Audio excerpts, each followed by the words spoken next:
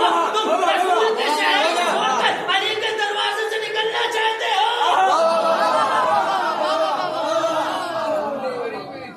کیا فرمایا رسول نے؟ اطلبوا العلم ولو بالصین, علم حاصل کرو بھلے بھی وہ چین جانا پڑے. یہاں پر اس کا مطلب اگر تمہارے گاؤں میں علم نہیں ہے اس وقت تم دوسرے گاؤں میں جاؤ. بے شک بے شک. ایک بار اگر تمہارے گاؤں میں جشن نہیں ہے اس وقت باہر نکلو.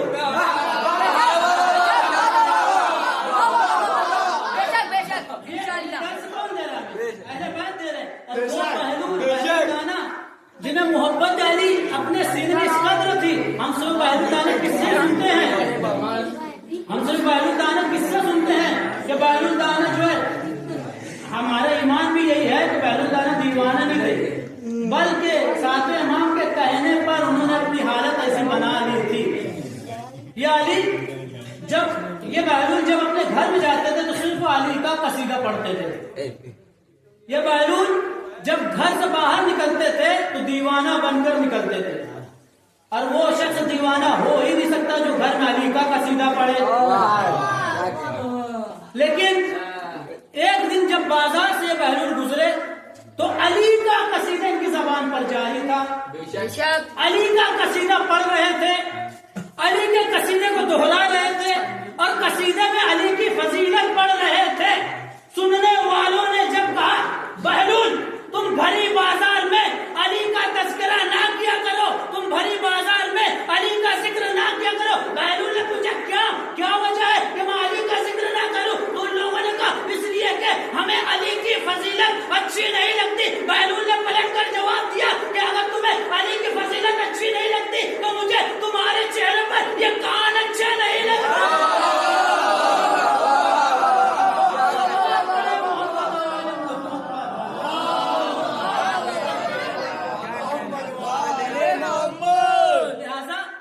یقیناً ہم مولا کائنات کو مان رہے ہیں, اور علی کے نام میں بھی عبادت ہے. صرف نام لینا عبادت ہے, علی کا نام سننا عبادت ہے, اور بہت بڑی عبادت ہے.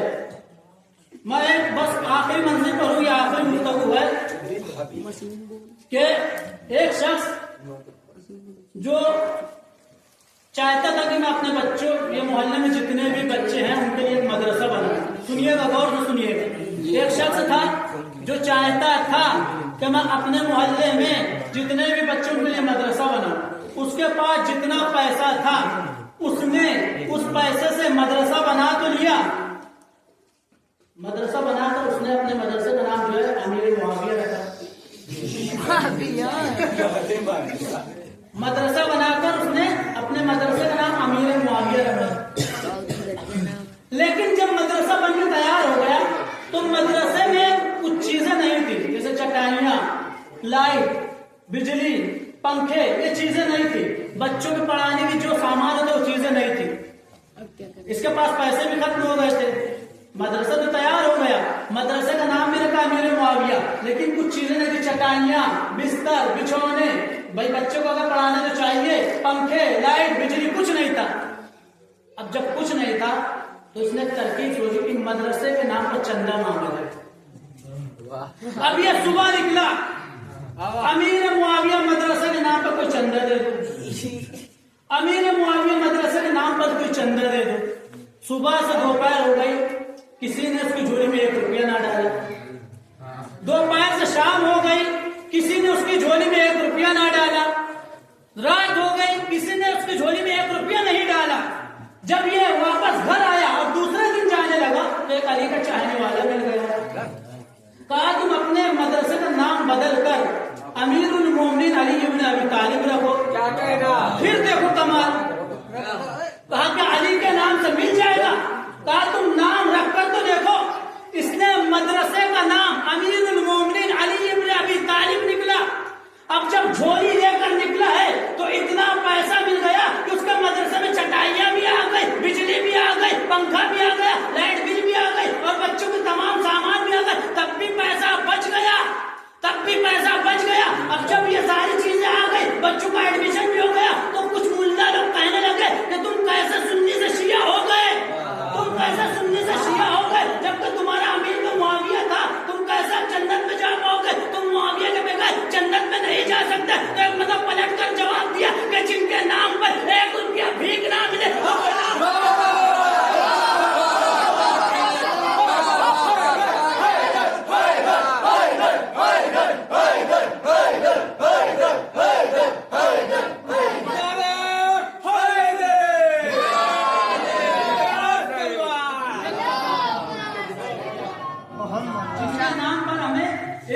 چندہ بھی نہ ملے ان کے نام یا وہ ہمیں کیسے جنت لے جا سکتے ہیں؟ اور یقیناً جنت کی تقسیم کرنے والے کون ہیں؟ کون ہے جنت کی تقسیم کرنے والے؟ رسول نے کن کے بارے میں فرمایا قسیم النار والجنہ؟ قسیم النار والجنہ رسول نے علی کے بارے میں فرمایا. اب مجھے آپ لوگ انصاف سے بتائیے کہ جنت بنائی کس نے؟ اللہ نے بنائی ہے تو اللہ خود ہی تقسیم کرتا ہے. لیکن جنت بٹوائے گا علی سے. کیوں؟ کیا وجہ ہے؟ جنت بنائی اللہ نے، بٹوائے گا علی کے ہاتھ سے. قسیم النار والجنہ، قسیم النار والجنہ، جنت کی تقسیم کرنے والے اور جہنم کی تقسیم کرنے والے علی ہیں. جب لوگوں نے رسول سے پوچھا کہ جنت تو اللہ نے بنائی ہے، اللہ چاہتا تو اللہ جو ہے تقسیم کر سکتا تھا، تو ایک مرتبہ رسول نے فرمایا اس لیے کہ اللہ رب العالمین ہے، اللہ تمام عالموں کو پالنے والا ہے. کوئی بندہ کر کہتا یا اللہ مجھے جنت دے دے، کوئی انگریز آ کے کہتا اے گوڈ مجھے جنت دے دے، کوئی ہندو آ کے کہتا اے بھگوان مجھے جنت دے دے. اللہ رب العالمین ہے، اللہ کو بات ماننی پڑتی. تو ایک مرتبہ کہنے والوں نے کہا یا رسول اللہ آپ ہی تقسیم کر دیتے. تو ایک مرتبہ رسول نے کہا اللہ تو رب العالمین ہے لیکن میں رحمت للعالمین ہوں. میں رحمت للعالمین ہوں، میں مومنوں کے لیے بلکہ عالموں کے لیے رحمت ہوں. کوئی ہندو آ کے کہتا یا رسول اللہ آپ تو ہمارے لیے رحمت ہے، ہمیں جنت دے دے، مجھے جنت دینی پڑتی. کوئی انگریز آ کر کہتا اے گوڈ مجھے یا رسول اللہ ہمیں بھی جنت دے دو، میں تو رحمت ہوں، مجھے جنت دینی پڑتی. بس آپ سمجھ میں آیا کہ اللہ نے جنت بنائی لیکن جنت کو تقسیم کرنا اپنے ہاتھ میں نہیں رکھا. اللہ نے جنت بنائی لیکن جنت کا تقسیم رسول کے ہاتھ میں نہیں رکھا بلکہ علی کے ہاتھ میں رکھا. اس لیے کہ منافق کا منافق، کوئی کافر مشرک بھی جنت میں نہیں گھس سکتا. منافق کا منافق، کوئی مشرک اور کافر بھی جنت میں داخل نہیں ہو سکتا. بس یہی وجہ ہے کہ رسول نے علی کو قسم النار والجنہ کہا. اور یقیناً ہم اس ذات کو نجات کے لیے چنے ہیں کہ جس پر ہمیں بھی یقین ہے کہ ان کے بغیر کوئی راہ نجات ہے ہی نہیں. اگر وسیلہ نجات اگر کوئی ہے تو کون ہے؟ علی ابن ابی طالب. یہ میں نہیں کہہ رہا، وسیلہ نجات علی ابن ابی، میں نہیں کہہ رہا ہوں. میں ایک بات کہتا ہوں چلو کہ نجات کے مقابلے میں اپوزٹ، نجات کا اپوزٹ، نجات کی ضد کیا ہے؟ ہلاک. اگر جہاں پر ہلاک کا ذکر ہوگا تو اس کا ضد کیا ہوگا؟ نجات. بھئی یہ ہلاک ہو گئے، یہ لوگ نجات پا گئے. موسیٰ کی قوم والے جو ہے نجات پا گئے، فرعون کی قوم والے ہلاک ہو گئے. یعنی نجات کے مقابل میں ہلاک. اب یہ علی وسیلہ نجات ہے، میں نہیں کہہ رہا ہوں بلکہ خلیفۃ المسلمین کہہ رہے ہیں. اور ایک مرتبہ نہیں 72 مرتبہ کہا لولا علی لہلک فلان، کہ اگر علی نہ ہوتے تو میں ہلاک ہو جاتا. علی نہ ہوتے تو میں ہلاک ہو جاتا. علی نہ ہوتے تو میں، ایک مرتبہ نہیں بلکہ 72 مرتبہ کہا علی نہ ہوتے تو میں ہلاک ہوتا. کیا کہا؟ علی نہ ہوتے تو میں ہلاک ہوتا. اس کا مطلب یہ ہے کہ ان کے دوسرے خلیفہ بیان کر رہے ہیں کہ حقیقی وسیلہ نجات علی ہے. حقیقی وسیلہ نجات علی ہے. اما جب علی اپنے دشمن کو نجات دے سکتے ہیں تو چاہنے والوں کو نجات کیوں نہیں دے سکتے؟